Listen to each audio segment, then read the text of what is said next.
Morning. আমার ১ glass জল দিয়ে সকালটা শুরু হয় ঘুম থেকে উঠে। আর রোজকারই এটা রুটিন আমার। ১ গ্লাস জল খেয়ে তারপরে ঘরের কাজ আমার যা থাকে করতে হয়।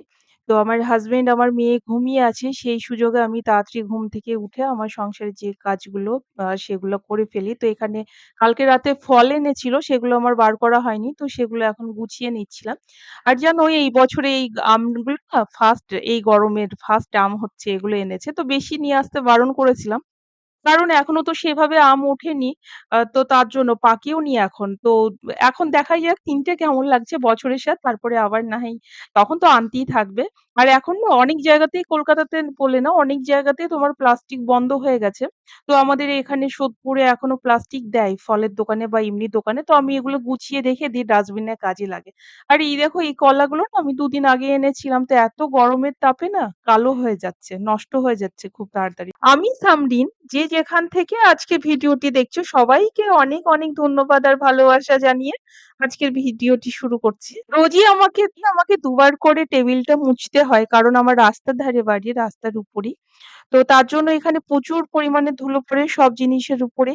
তো ফার্নিচার গুলো তো আর রোজ মোছা সম্ভব হয় না। সপ্তাহে ১ দিন আমি মোছার চেষ্টা করি। নাহলে খুব বাজে দেখায়। কলিন দিয়েই আমি টেবিলগুলো মুছি সবসমতে। টেবিল, আয়না, কাঁচ যেখানেই যা আছে কলিন দিয়ে আমি মোছার চেষ্টা করি সবসময়। বেশ ভালো পরিষ্কার হয় আর দেখতেও বেশ ভালো লাগে। রোজই মেয়ে খেলনাগুলো ফেলে রেখে দেয় আর আমাকে গোছাতে বেশ এগুলোর পিছনে বেশ ভালোই টাইম লেগে যায়। কিন্তু কিছু করার নেই, ওকে তো, ও তো বাচ্চা না, অন্য কেউ নেই যে যার সঙ্গে খেলা করবে, ওকে খেলার জন্য এগুলো দিতেই হয়। তো সকালবেলায় উঠে গুছিয়ে নিই এগুলো। তো আবার ও যখন ঘুম থেকে উঠবে আবার যা ছিল সেটাই ও করে ফেলবে। রোজকেরই এটা রুটিন আমার, গোছানো আর ওর ফেলা।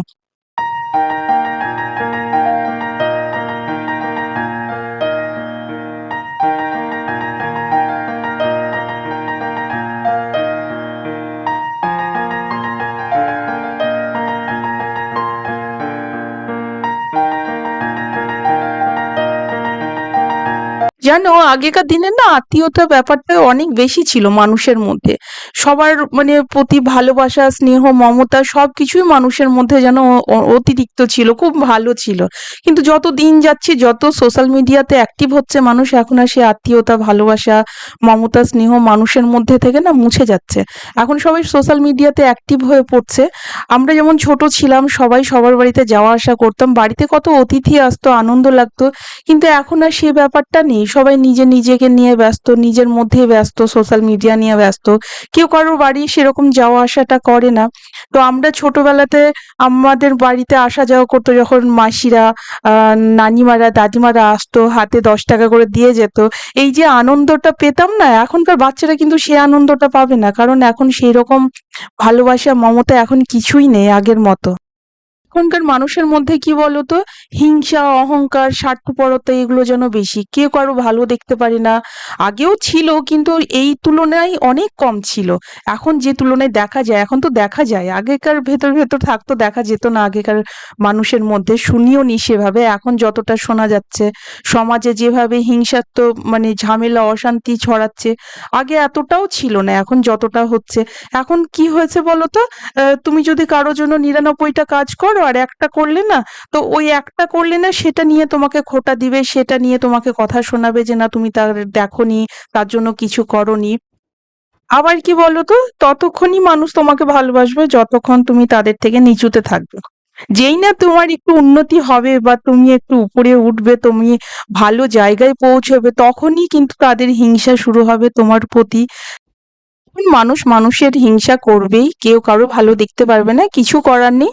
তো যাই হোক, এইভাবেই সমাজের সঙ্গে তাল মিলিয়ে আমাদেরও চলতে হবে, এইভাবে আমাদেরও থাকতে হবে মিলেমিশে যতটা পারা যায়। বাচ্চা আমাদের জেনারেশনের পরে এখন যে বাচ্চাগুলা, এদের আমার বাচ্চাদের জেনারেশনে যারা হবে তাদেরকে আমাদেরই দায়িত্ব যে তাদের মধ্যে ভালোবাসা, মানে হিংসাত্মক ব্যাপারটা যাতে না আসে সেগুলো লক্ষ্য রাখা, তাদেরকে যেন ভালো মানুষ করতে পারি।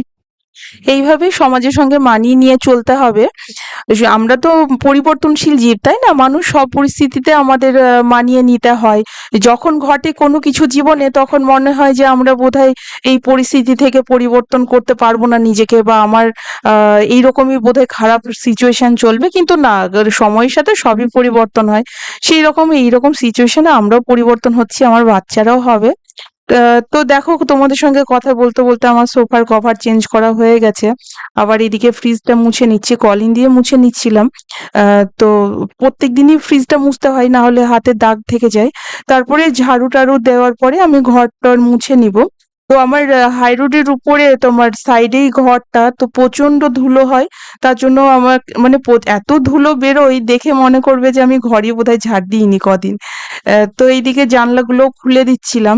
আহ যা গরম পড়ছে, সারাদিন বন্ধই থাকে। আর সকালবেলাতে উঠে আমি খুলে দিই, কিছুক্ষণের জন্য খুলি, কিন্তু এত গরম রোদের জন্য ঘর গরম হয়ে যায়। আবার তারপরে লাগিয়ে দিই, তারপরে দেখো আমার কত ধুলো বেরিয়েছে। এত কাজের মধ্যেও না, নিজের জন্য একটু সময় বার করা কিন্তু সবার জন্য দরকার। নিজের জন্য একটু সময় বার করে নিজেকে সময় দেওয়া। যেমন দেখো, আমার সব কাজের পরে না আমি একটু চিয়া সিড ভিজিয়ে নিচ্ছি। চিয়া সিড হেলথের জন্য তো খুবই ভালো, ওয়েট কমাতে সাহায্য করে, অ্যাসিডিটি ঠিক হয়ে যায়, অনেক কিছু কন্ট্রোলে রাখে। তো চিয়া সিডটা আমার হাজবেন্ডের জন্য একটু ভিজিয়ে নিচ্ছিলাম, আমিও সকালে ভিজিয়েছিলাম, সেটা তোমাদের দেখানো হয়নি, আমি খেয়ে নিয়েছি। ওর জন্য ভিজিয়ে রাখছিলাম। আর ও ঘুম থেকে উঠে এটা ফ্রেশ হওয়ার পরে ও এক গ্লাস খেয়ে নেবে এটা। তো এটাতে কোলেস্টেরলও কমায়, অনেক কিছুই আছে, অনেক কিছু সমস্যার সমাধান হয়। এখন চিয়া সিড বেশিরভাগ মানুষ সবাই শরীরে দেহের দিক থেকে সচেতন হচ্ছে, সবাই খাচ্ছে। তো এর সঙ্গে না অ্যাপেল সিডার ভিনিগার মিশিয়েও খেতে পারো। আমি তো অ্যাপেল সিডার ভিনিগার আর ১ চামচ মধু মিশিয়ে খাই চিয়া সিডের সঙ্গে। তো ওটা ওর জন্য ভিজিয়ে রেখে দিলাম। তারপরে এদিকে আমার রাত্রিবেলায় কালকে না থাল-টাল মাজা হয়নি, বা আমি রোজ রাতেই মেজে রেখে দিই। তো আজকের আমার মাজা হয়নি, কালকে রাতে বলে আমি আজকে এটা সকালে মেজে নিয়েছিলাম। আর আমি ভিম লিকুইডটা ইউজ করি। তো আমার সব মাজা হয়ে গেছে, থাল-টাল মাজার পরে এখন আমি ভাতটা চাপিয়ে দিব। ওরা উঠে গেছে, এবার ওদের জন্য খাবারটা আমার ব্রেকফাস্টে রেডি করতে হবে। তো আমি ভাতটা কি করি বলো তো? গ্যাসে চাপিয়ে একবার ফুটে উঠলে না গ্যাসটা অফ করে দিই। এতে না অনেকটা গ্যাস বাঁচে। তোমার ভাতটাও তাড়াতাড়ি হয়ে যায়, ঝরঝরে হয়, সুন্দর হয়। তো আমি এটা এখন চাপিয়ে দিচ্ছি। এখন বাজে 8:30 মতো। তো এটা চাপিয়ে দিয়ে একবার ফুটিয়ে নেব। ফুটে উঠলে গ্যাসটা অফ করে রেখে দেব। আর খাওয়ার ০.৫ ঘন্টা আগে আবার ১০ মিনিট মতো ফুটিয়ে তারপরে বন্ধ করে দেবে, ভাত একদম রেডি হয়ে যাবে। তো আমি এখানে দুপুরের জন্য লাঞ্চের ব্যবস্থা নিচ্ছিলাম। সব তরকারিগুলো নিয়ে আসলাম। এই শসাগুলো কালকে রাতে এনেছে। এখনকার দেখো শসাগুলো হলুদ, হলুদ হয়ে যাচ্ছে একদিনের মধ্যে। এত বাজে অবস্থা সব, এত গরম পড়ছে, মানে কোনো জিনিসই ঠিক থাকছে না। ফ্রিজে রাখছি, তারপর তবুও ঠিক থাকছে না। ফ্রিজে রাখলেও খাবার ঠিক থাকছে না। তো এখানে শসাটা আমি ধুয়ে রেখে দিলাম। আর আমি সবজি বানাবো, এই ঝিঙে, পটল আর আলু দিয়ে মাছের ঝোল করব। তো গরমের টাইমে এই টাইপের সবজি দিয়ে মাছের ঝোল না বেশ ভালোই লাগে, পাতলা করে। আমি করেছিলাম, পেঁয়াজটাকে ভেজে নিয়েছিলাম, ফোড়নে দিয়েছিলাম কালো জিরে, আর একটু আদা বাটা দিয়ে, জিরে গুঁড়ো দিয়ে, তারপরে মাছটা আগে সবজিটাকে ভেজে নিয়েছিলাম, আলু, পটল আর ঝিঙেটাকে প্রথমে তেলে ভেজে নিয়েছিলাম হলুদ লবণ দিয়ে। তারপর সেদ্ধ করে নিয়েছিলাম, মাছটাকেও ভেজে নিয়েছিলাম লবণ হলুদ দিয়ে। পরে মসলা কষিয়ে তেলে দিয়েছিলাম, তো খুব ভালো হয়েছিল খেতে।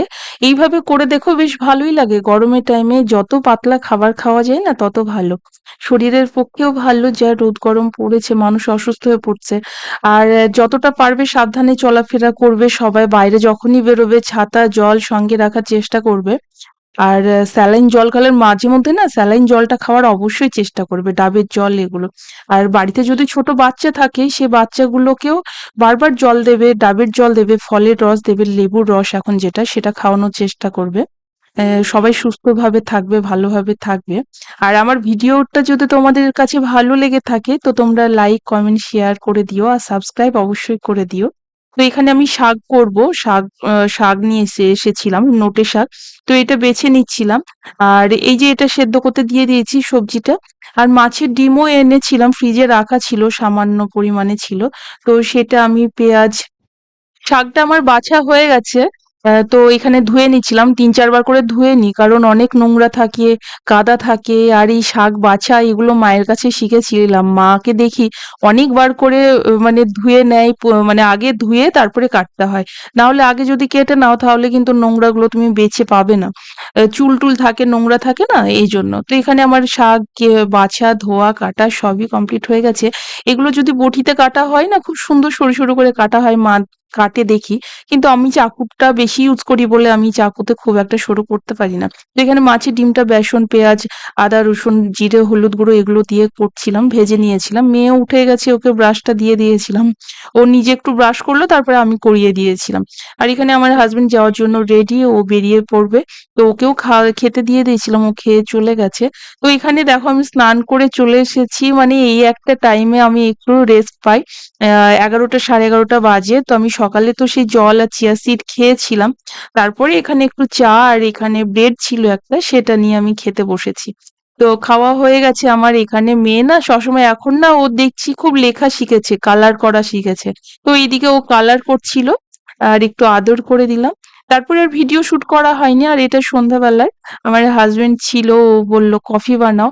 তো কফি বানাচ্ছিলাম আমার আর ওর জন্য। দুজনের আমাদের খাওয়া একসঙ্গে হয় না তেমন বলতে গেলে। হ্যালো ফ্রেন্ডস, আজকে আমার ওয়াইফ কফি বানিয়েছে, তো কেমন হয়েছে সেটা দেখি। আশা করছি ভালোই করবে, কারণ ন্যাচারালি খুব সুন্দর করে।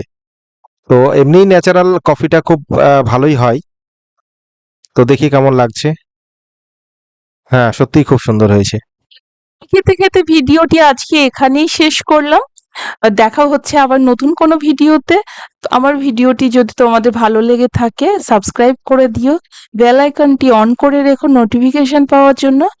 আর কেমন হয়েছে সেটা অবশ্যই জানিও আমাকে কমেন্ট করে। আর এটা আমার ফার্স্ট ব্লগ আজকে, একটু ভুল ত্রুটি হতেই পারে, তোমরা সেটা আমাকে বলে দিও কমেন্ট করে কোথায় কি হয়েছে। সবাই সুস্থ থেকো, ভালো